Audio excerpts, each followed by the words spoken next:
5 صفحات پر مشتمل یہ فیصلہ ہے۔ جسٹس منصور علی شاہ صاحب نے یہ فیصلہ تحریر کیا ہے اور ان کا یہ کہنا ہے کہ طلبہ کا موقف تھا کہ ایم ڈی کیٹ کے لیے کالجز میں تیاری نہیں کرائی جاتی، تو انہوں نے کہا کہ یہ پرائیویٹ کالجز کے اپنے جو ٹیسٹ ہیں وہ الگ معاملہ ہے، لیکن ایم ڈی کیٹ لازم اور ملزوم ہے، جو اس کے خلاف درخواست دے گا اس کو قبول نہیں کریں گے اور وہ درخواست ناقابل قبول ہوگی، اور عدالت نے اس وجہ سے وہ درخواستیں خارج کر دی ہیں اور وہ اپیلیں خارج کر دی ہیں ایم ڈی کیٹ کے حوالے سے۔ اب ہم آ جاتے ہیں جو معاملہ ہے،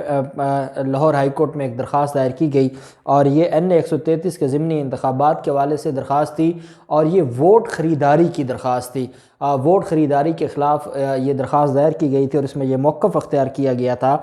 کہ جس طریقے سے جو ریٹرننگ افسران کو درخواست دی گئی تھی، اور ہم نے یہ درخواست دی تھی کہ پاکستان مسلم لیگ نون کے کینڈیڈیٹ شائستہ پرویز ملک کو اور دوسری طرف جو اسلم گل ہے پاکستان پیپلز پارٹی کا، دونوں کو نااہل قرار دیا جائے، کیونکہ دونوں کی الگ الگ دونوں جماعتوں کی طرف سے ویڈیوز سامنے آئی ہیں، وہ بھی لوگوں کو خرید رہے ہیں اور دوسری طرف جو دوسری پارٹی ہے وہ بھی خرید رہی ہے۔ تو یہ جو معاملہ ہے خریداری کا، اس کو کس طرح روکا؟ لاہور ہائی کورٹ میں جب یہ درخواست کے اوپر سماعت ہوئی اور لاہور ہائی کورٹ میں یہ کہا گیا کہ ہم نے ریٹرننگ افسر کو یہ درخواست دی تھی اور ہم نے کہا تھا کہ جب یہ معاملہ سامنے آ گیا ہے اور 20-20 ہزار روپے کے جو معاملات ہیں یہ سامنے آئے ہیں، 2-2 ہزار روپے دیے گئے اور ووٹ خریدے گئے، اور پاکستان پیپلز پارٹی کی بھی وہ ویڈیو سامنے آئیں جو حلف لے رہے ہیں اور پاکستان مسلم لیگ نون کی بھی ویڈیو سامنے آئی ہیں، تو جب یہ ایسی ویڈیو سامنے آ گئی ہیں تو ان کو نااہل قرار دیا جائے۔ تو اس پر سماعت ہوئی اور یہ سماعت ہوئی جسٹس مزمل شبیر اختر صاحب ہیں، جسٹس ہیں آنریبل لاہور ہائی کورٹ کے،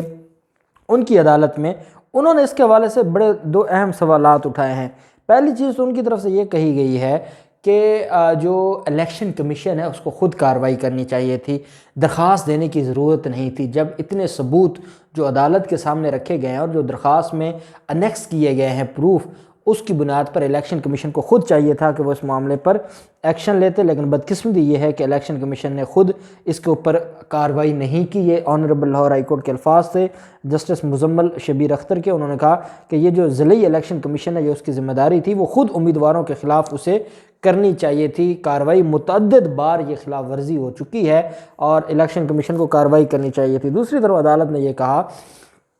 کہ آپ نے ریٹرننگ افسر کو درخواست دی تھی، ریٹرننگ افسر نے آپ کی درخواست خارج کر دی، تو اس کے بعد آپ کے پاس جو ریمیڈی ہے وہ اپیل کی ہے کہ آپ الیکشن ٹرائبونل میں اپیل فائل کریں۔ بجائے اس کے کہ آپ اپیل فائل کرتے، آپ نے ڈائریکٹ جو درخواست ہے،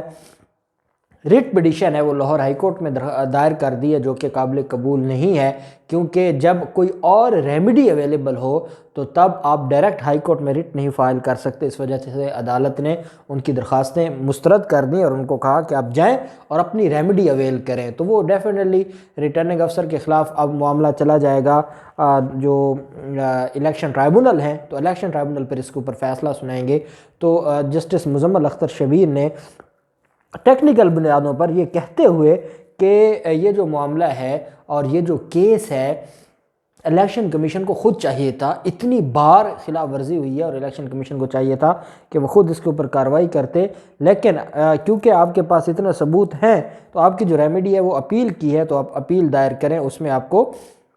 ریلیف مل سکتا ہے اور آپ اس معاملے کو آگے لے جا سکتے ہیں۔ دوسری طرف جو این 133 کے حوالے سے جو معاملہ ہے، 2 لوگوں کو نوٹس جاری، 2 افراد کو نوٹسز جاری کیے ہیں الیکشن کمیشن نے، اور یہ الیکشن کمیشن کے پاس معاملہ پینڈنگ تھا این 133 کے حوالے سے، اور ایک تو اسلم گل کو جو کہ پاکستان پیپلز پارٹی کے امیدوار ہیں، ان کو 20,000 روپے جرمانہ بھی عائد کیا ہے، اور ساتھ ہی ریٹرننگ افسر نے اسلم گوڑا اور میاں طارق کو ووٹوں کی خریداری کے الزام میں نوٹس جاری کیا ہے اور کہا ہے کہ آپ نے جو ووٹ خریدے ہیں آپ کے خلاف ثبوت آئے ہیں، اس وجہ سے آپ جو الیکشن کمیشن ہے یا ریٹرننگ آفیسر ہے اس کے سامنے پیش ہوں اور پیش ہو کر اپنے حق میں آپ کے پاس جو بھی ثبوت ہے وہ دیں، کیوں نہ آپ کے خلاف کارروائی کی جائے، کیونکہ آپ ان سارے معاملات میں ملوث تھے۔ دوسری طرف جو معاملہ ہے الیکشن کمیشن کا، اور وہ الیکشن کمیشن نے جو رپورٹیں طلب کی تھیں این 133 میں، جو ویڈیو کے فرانزک کے حوالے سے مختلف اداروں سے، اور آئی جی پنجاب کو بھی کہا تھا، فرانزک لیبارٹی کو بھی لکھا گیا تھا، خط لکھے گئے تھے، وہ ابھی معاملہ پینڈنگ ہے اس میں جو کل امید ہے کہ کل تک جو رپورٹ ہے وہ آ جائے گی، اور کل 3 دسمبر ہے، 5 دسمبر کو الیکشن ہے۔ کیا یہ رپورٹ آ جاتی ہے، ویڈیوز اوریجنل ہیں اور یہ بات سامنے آ جاتی ہے، اس کے بعد کیا یہ جو الیکشن ہے یہ پوسٹ پون ہوگا یا انہی امیدواروں کو، کیونکہ الیکشن کمیشن نے یہ کہا تھا کہ اگر یہ امیدوار جیت بھی گئے، الیکشن ہو بھی گیا اور یہ ویڈیوز سامنے آ گئی اور یہ ثابت ہو گیا کہ یہ ویڈیوز وائرل کرنے، یہ ویڈیوز میں جو بینیفیشری ہیں وہ یہ امیدوار ہیں جو ووٹوں کی خریداری کا، تو پھر ان کو کسی بھی صورت میں معافی نہیں دی جائے گی، ان کو ڈسکوالیفائی کر دیا جائے گا۔ تو اگلے 10 سے 12 گھنٹوں میں ویڈیوز کی جو فرانزک رپورٹ ہے وہ آ جائے گی۔ اس کے بعد الیکشن کمیشن کیا کرتا ہے، یہ ایک بڑا سوالیہ نشان ہے۔ رانا ثناءاللہ جو کہ پاکستان مسلم لیگ نون پنجاب کے صدر ہیں، انہوں نے کہا ہے کہ اگر حکومت زبردستی EVM کے ذریعے الیکشن کرانے کی کوشش کرے گی تو اپوزیشن تحریک لبیک ماڈل اپنائے گی۔ یہ بیسیکلی ایک دھمکی ہے جو حکومت کو دی جا رہی ہے رانا ثناءاللہ کی طرف سے۔ آپ جانتے ہیں کہ آج عارف علوی نے جو EVM میں تھا اور انتخابی اصلاحات کا بل تھا اس کو منظور کر لیا ہے اور وہ باقاعدہ اب قانون بن گیا ہے۔ جب کوئی قانون بن جائے تو حکومت کی ذمہ داری بنتی ہے کہ اس پر عمل درآمد کروائے، اور اگر وہ عمل درآمد کرواتی ہے تو یہ ان کی قانونی ذمہ داری ہے۔ جب پارلیمنٹ کو قانون بناتی ہے تو ایگزیکٹو اتھارٹی کی ذمہ داری ہے وہ اس پر عمل درآمد کروائے، اس کو ایگزیکیوٹ کروائے۔ جب انتخابی اصلاحات کا قانون منظور ہو گیا ہے اور انہوں نے کہیں چیلنج نہیں کیا اور وہ فائنلٹی اٹین کر گیا، تو اس کے بعد اس کے اوپر عمل درآمد کروانا کیا ذمہ داری نہیں ہے حکومت کی؟ اور اگر حکومت وہ اپنی ذمہ داری پوری کرتے ہوئے اس قانون پر عمل درآمد کروائے گی تو یہ دھمکی لگا رہے ہیں کہ ہم TLP ماڈل اپنائیں گے، یعنی ہم تشدد کا راستہ اختیار کریں گے اور پھر ہمارے سامنے جو بھی آئے گا ہم اس پر تشدد کریں گے۔ یہ مسلم لیگ نون کو شکست کا خوف ہے، جس خوف کی وجہ سے یہ اب دھمکیوں پر اتر آئے ہیں، اور یہ جو معاملہ ہے یہ بہت آگے جائے گا، اور وزیر اعظم عمران خان EVM کے بغیر ان کی جان چھوڑیں گے نہیں اور یہ EVM کی طرف آئیں گے نہیں۔ اور جو ذرائع ہیں وہ یہ کہتے ہیں کہ الیکشن کمیشن نے وعدہ کیا ہے نواز شریف کے ساتھ کہ وہ کبھی EVM پر الیکشن نہیں ہونے دیں گے، لیکن کیونکہ قانون بن گیا ہے، یا یہ مافیا جیتے گی یا اسٹیٹس کو جیتے گی یا EVM جیتے گی۔ یہ معاملہ بہت گمبھیر ہوتا جا رہا ہے اور عمران خان کے پاس کوئی آپشن نہیں ہے سوائے اس کے کہ جو اصلاحات کی گئی ہیں وہ ان پر عمل درآمد کروائے۔ اب دیکھتے ہیں